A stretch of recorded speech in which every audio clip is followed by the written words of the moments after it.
After a month of non-stop abusing my M5 Air with editing in After Effects and Premiere Pro, I decided to travel back in time and tell my best self to buy a MacBook Air M5. I had to go back and find my best self in his weakest moment ever. There he was laying on the floor when After Effects crashed on his Windows PC. I walked into my room and there I was. I looked at me and I looked back. I nodded and he also nodded. I knew what I had to do because this already happened, but I forgot something, so I had to go back.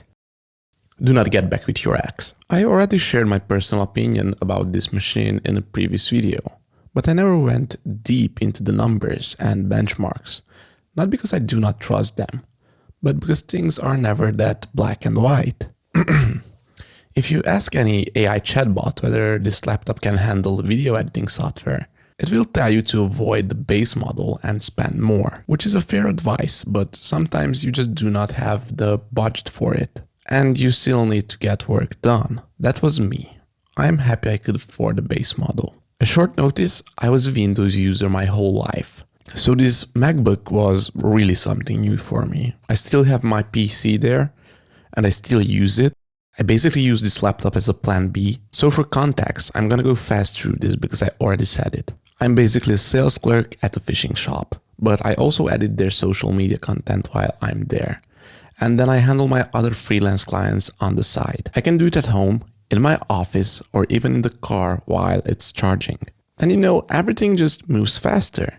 The social media work I do for local businesses is simple and straightforward stuff. Nothing too demanding.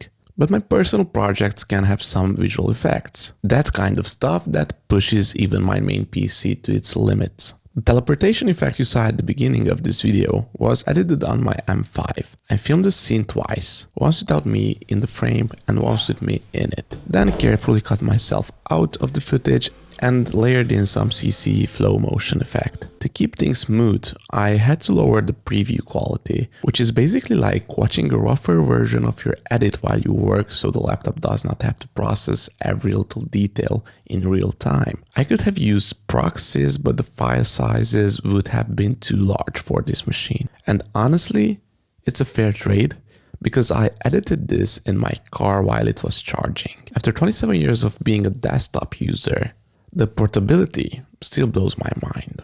Of course, you can do this with any other laptop. The effects tagged up and the chip got hot, of course, but it pushed through. Of course, exporting took a while, but at least the car was fully charged.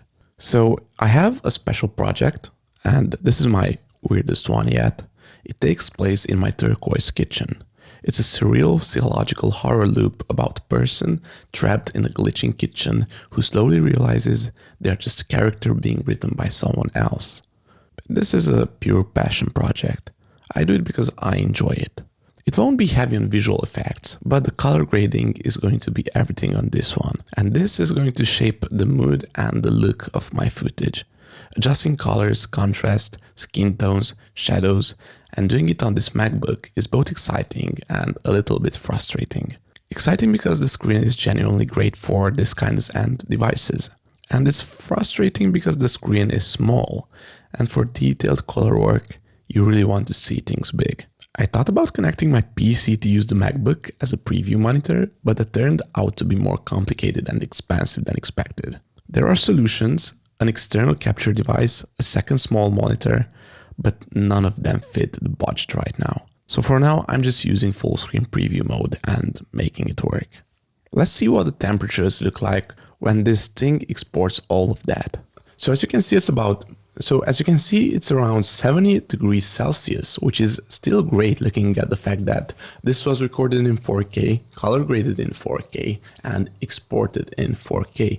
And let's take in consideration that it also has some noise reduction on it. So 70 degrees Celsius, I think it's a great deal. Now, after 2 videos and a month of using this machine, I have my final conclusion of it and why it is the perfect machine for me, actually. So as you can see, my PC is opened up. It's because I messed up the CPU sockets on my motherboard. I took this to a friend's place to switch motherboards because he had some problem with his. And while switching it, I took out the CPU, of course, and touched it with my hands the sockets. I touched the sockets with my hand and they got messed up totally. So I'm without my main PC for like a week now, and I'm stuck with the MacBook Air, M5 actually. So when I use this, when I have both of my machines, in general, I use this to make simple edits, put together a timeline, or make simple color grades or simple effects in After Effects. Then I collect the files and transfer it to my main PC, and I do the heavy work there. But not today, all week, it was something different. I was stuck with this machine, and it got annoying. It got really annoying. And I got to the conclusion that this machine, for me, is the perfect Plan B machine. It's the perfect backup machine for that money. You can do all your stuff wherever you are without a problem. And I forgot to talk about Premiere Pro. In general, I do really simple stuff there. As you saw, I do my color gradings in DaVinci Resolve and some effects in After Effects. And my workflow is that I export them and drag them into the timeline in Premiere Pro. So I really use that software for simple cuts. And what I need this machine to do for me is to play back that simple final edit as smoothly as it can in 4K without dropping the quality to a quarter, to thirds, or anything like this. And for this machine is perfect. It's just simply great.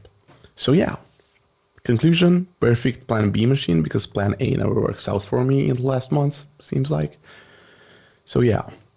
Oh, and for those who know basic dramaturgy, I need to do one more thing before ending this video.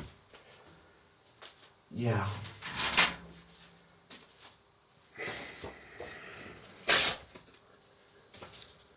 I know she's watching. Anyways, I might be a bad man. See you next time.